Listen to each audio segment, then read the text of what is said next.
فضیل بن سلیمان نے بیان کیا، ان سے موسیٰ نے بیان کیا، ان سے سالم بن عبداللہ نے بیان کیا اور ان سے حضرت عبداللہ بن عمر رضی اللہ عنہ نے کہ نبی کریم صلی اللہ علیہ وسلم کی زید بن عمرو بن نفیل رضی اللہ عنہ سے وادی بلدہ کے نشیبی علاقے میں ملاقات ہوئی۔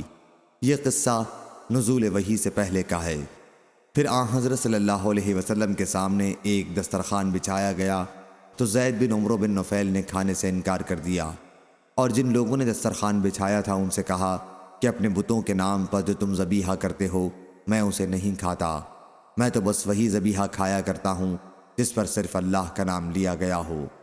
زید بن عمرو قریش پر ان کے ذبیحے کے بارے میں عیب بیان کرتے اور کہتے تھے کہ بکری کو پیدا تو کیا ہے اللہ تعالیٰ نے، اسی نے اس کے لیے آسمان سے پانی برسایا ہے، اسی نے اس کے لیے زمین سے گھاس اگائی، پھر تم اللہ کے سوا دوسرے بتوں کے ناموں پر اسے ذبح کرتے ہو۔ زید نے یہ کلمات ان کے ان کاموں پر اعتراض اور ان کے اس عمل کو بہت بڑی غلطی قرار دیتے ہوئے کہے تھے۔ صحیح بخاری حدیث نمبر 3826۔